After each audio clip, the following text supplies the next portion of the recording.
क्वेटा में railway track पर धमाका हुआ है और धमाके में 23 लोगों की मौत हो चुकी है। कई लोगों के घायल होने की खबर है। क्वेटा में चमन फाटक के पास ब्लास्ट के बाद ट्रेन पटरी से उतर गई और फिर जो हुआ वो तस्वीरों में सामने है। आपको मैं तस्वीरें दिखा रही हूँ। बलूचिस्तान के शहर क्वेटा में एक ट्रेन हादसा हुआ है और वो हादसा कोई नॉर्मल हादसा नहीं था। वो हादसा क्या था कि वहाँ पर वाकई दहशतगर्दी की गई और ये ट्रेन क्वेटा से पेशावर जा रही थी। आज जो ब्रेकिंग न्यूज़ है वो सिर्फ एक खबर नहीं है, बल्कि पाकिस्तान के टूटे हुए इंटरनल सिक्योरिटी सिचुएशन और उसका जो स्ट्रक्चर है उसके लिए अलार्म है। इस वक्त जो घंटियां बज रही हैं, जब पाकिस्तान के अंदर खून बह रहा है, जब बलूचिस्तान से लेकर कंदकोट और सवात तक आग लगी हुई है, तब पाकिस्तान का de facto ruler field marshal Asim Munir दुनिया भर में ट्रंप एडमिनिस्ट्रेशन के लिए जो है वो पीस मैसेंजर या डाकिया बन के उनके लिए जो है वो घूम रहा है। आज एक बार फिर जाफर एक्सप्रेस की ही खबर है। जाफर एक्सप्रेस पे एक बार फिर बीएलए ने अटैक किया है और जिम्मेदारी भी ले ली है। यानी बीएलए की तरफ से जिम्मेदारी ली गई है कि उन्होंने जाफर एक्सप्रेस के ऊपर अटैक किया था, जिसमें अभी तक जो न्यूज आई है उसके हिसाब से 28 के करीब लोगों की जानें गई हैं और उसी के साथ 90 के करीब लोग जो है वो जख्मी बताए जा रहे हैं। धमाके के बाद अफरा तफरी हो गई। क्वेटा का ये मामला है जहां पर पटरी पर धमाका हुआ और उसके बाद ट्रेन के कई डिब्बों में भी आग लग गई। क्वेटा में जोरदार धमाका। ये तस्वीरें आप देखिए किस तरह से धमाके के बाद बोगियों में आग लगती हुई दिखाई दे रही है और धुएं का गुबार दिखाई दे रहा है। कई डिब्बों में आग लग गई।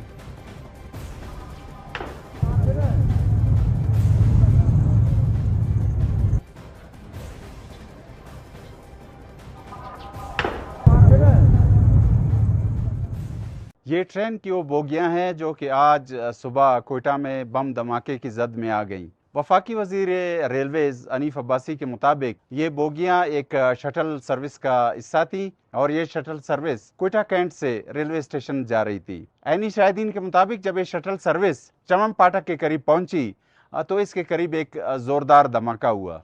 बार बार बीएलए के अटैक्स चल रहे हैं, ना तो बीएलए काबू में आ रही है और ना ही बलूचिस्तान की जो हालात हैं वो गवर्नमेंट के काबू आ रहे हैं। कई बार मौलाना फजलुर रहमान जो कि हमारे यहाँ एक सीनियर ना सिर्फ ये के पॉलिटिशियन है बल्कि कह लीजिए रिलीजियस पार्टी के भी जो है वो एक तरह से लीडर है और उन्होंने बहुत बार मौलाना साहब ने कई बार ये कहा भी है कि बलूचिस्तान में तकरीबन 6 से 7 डिस्ट्रिक्ट हो सकता है, अब तो बढ़ गए हो, लेकिन जिस वक्त मौलाना साहब ने बात की थी कुछ अर्से पहले तो वो कह रहे थे 6 से 7 डिस्ट्रिक्ट बलूचिस्तान के ऐसे हैं जो कि अलहदा होना चाहते हैं और अगर वो यूएन में गए और वहां जाकर अगर उन्होंने अपनी कोई रिक्वेस्ट वहां पे डाली या उन्होंने वहां बात की तो हो सकता है उनको इस बात की भी परमिशन मिल जाए कि वो इस तरह की एप्लीकेशन जो है यूएन में दे सकते हैं कि जिससे वो पाकिस्तान से अलहदा होना चाह रहे हो।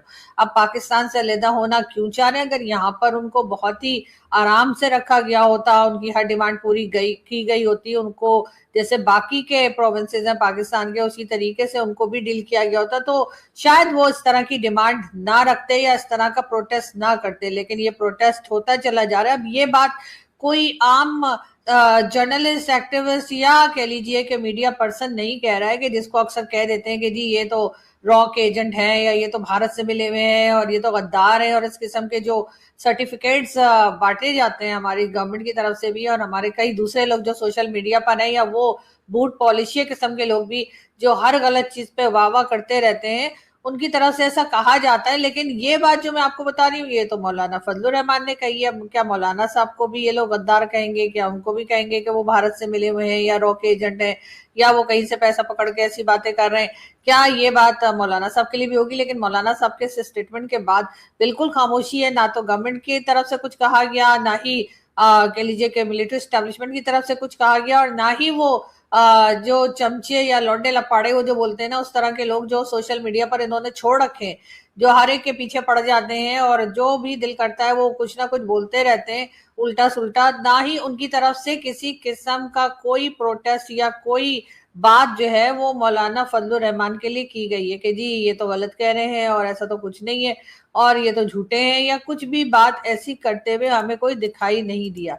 तो इस मैं हैरान परेशान हूं कि ये डाकिया बना हुआ है, ग्लोबल पीस मेकर बना हुआ है, 24 घंटे से जो है वो इस तरह ISPR वाले जो है वो कंजरों की तरह नाच रहे हैं और उनके लिफाफे नाच रहे हैं कि पता नहीं क्या मार्का ईरान जाके वो कर रहा है, पाकिस्तान का क्या हाल है। दूसरा वाकया कंदकोट के अंदर हुआ है, जहां पे पैसेंजर के ऊपर, एक कोच के ऊपर अंधाधुंध फायरिंग हुई है और इसी रात कंदकोट के इलाके में 10 से 12 हेविली आर्म्ड अटैकर्स ने कोयटा से पंजाब जाने वाली पैसेंजर कोच को रोकने की कोशिश की। ड्राइवर ने गाड़ी नहीं रोकी और फिर अटैकर्स ने सीधा फायरिंग शुरू कर दी और एक 26 साल खातून वजीरा बलोच मौके के ऊपर जो है वो जान बाक हुई और कई मुसाफिर जख्मी हुए और फिर अटैकर्स आराम से कच्चा एरिया के अंदर गायब हो गए। ना कोई अरेस्ट हुई है, ना कोई डेटरेंस थी, ना कोई स्टेट की रिट थी, सिर्फ बातें, स्टेटमेंट्स वो मौजूद है। असी फटे चक देंगे ओए मोला जाटा सी। मैं माजरत के साथ गुस्से में बात कर रहा हूं, कोई मजाहिया बात नहीं कर रहा, लेकिन बंदा क्या करे। उसके अलावा आज सुबह 9:40 के ऊपर BLA ने रोड ब्लॉक लगाया कल्लात के अंदर। ये एक ही दिन के वाकयात बता रहा हूं आपको, 24 घंटे के। कल्लात के मलबी टोल प्लाजा के ऊपर BLA ने पूरा का पूरा नाका लगाया हुआ है, धमाके हो रहे हैं, हैवी फायरिंग हो रही है और सिक्योरिटी फोर्सेस के साथ डायरेक्ट एंगेजमेंट इस वक्त हो रही है। सोचिए पाकिस्तान की हाईवे जिसको आप इंडस हाईवे बोलते हैं, वो भी अब जो है वो मिलिटेंट्स कंट्रोल कर रहे हैं, ब्लॉक करके बैठे हैं अपनी मर्जी से, रोजाना की बुनियाद के ऊपर ब्लॉक करते हैं और स्टेट रिएक्ट कर रही है। स्टेट प्रीएम्प्ट नहीं कर रही, रिएक्ट कर रही है। कंट्रोल स्टेट के पास नहीं है, जो आपको हम बार बार बता रहे हैं। इसके साथ ही N40 नौशकी के अंदर कंटेनर्स जो है वो जला दिए गए हैं। जो गुज़िश्ता रात 23 मई को 20 से 25 BLA मिलिटेंट्स ने N40 हाईवे ब्लॉक किया। सैंडक प्रोजेक्ट से कोयटा जाने वाले 3 कंटेनर्स रोक कर जला दिए और फिर जंगल में विड्रॉ कर गए।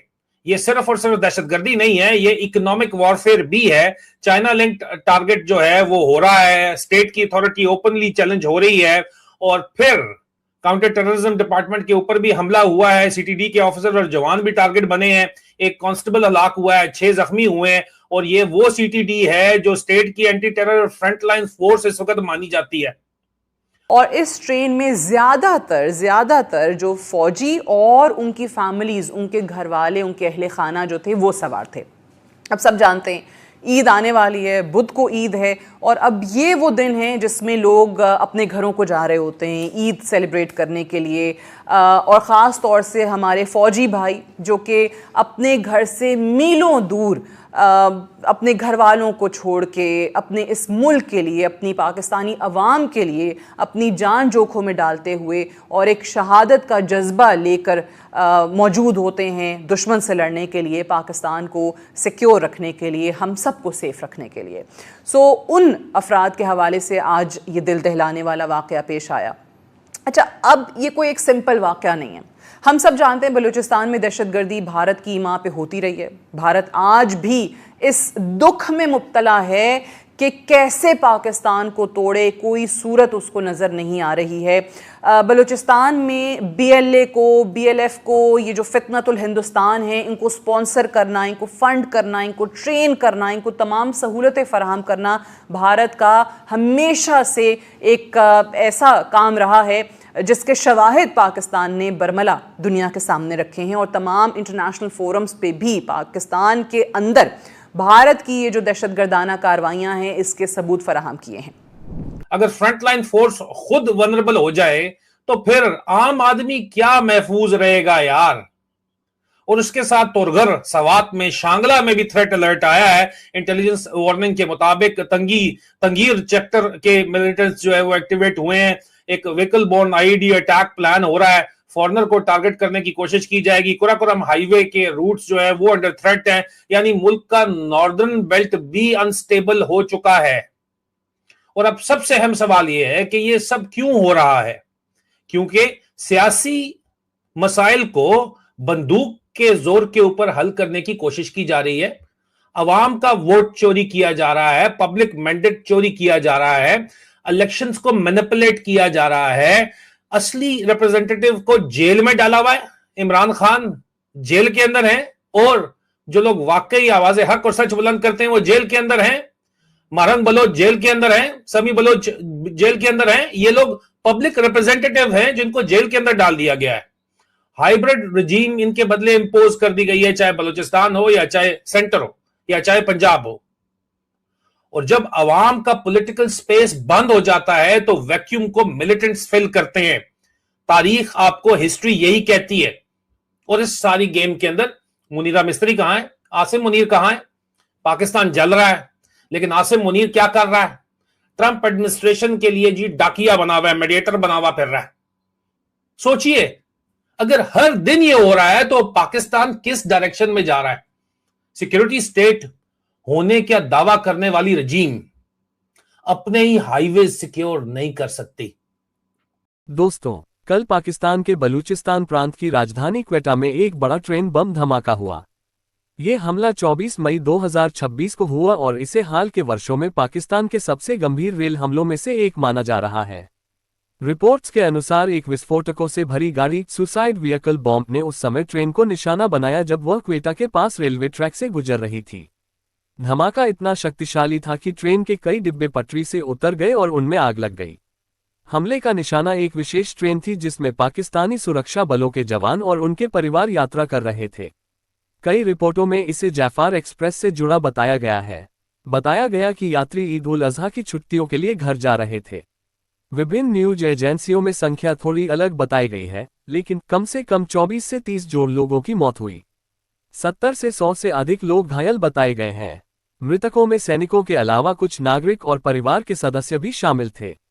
इस हमले की जिम्मेदारी बलूच अलगाववादी संगठन बालक लिबरेशन आर्मी ब्लाट ने ली है। संगठन ने दावा किया कि उनका निशाना सुरक्षा बल थे। हर बार की तरह इस बार भी पाकिस्तान की मीडिया इस घटना की जिम्मेदार भारत को ठहरा रही है। पाकिस्तान के खैबर पख्तूनवा और बलूचिस्तान प्रांत लंबे समय से पाकिस्तान का अशांत क्षेत्र रहा है। वहां कई अलगाववादी संगठन सक्रिय हैं जो आरोप लगाते हैं कि क्षेत्र के प्राकृतिक संसाधनों का फायदा स्थानीय लोगों को नहीं मिलता और केंद्र सरकार तथा सेना का अत्यधिक नियंत्रण है। इसी कारण वहां समय समय पर सेना, रेलवे, पुलिस और चीनी परियोजनाओं पर हमले होते रहे हैं।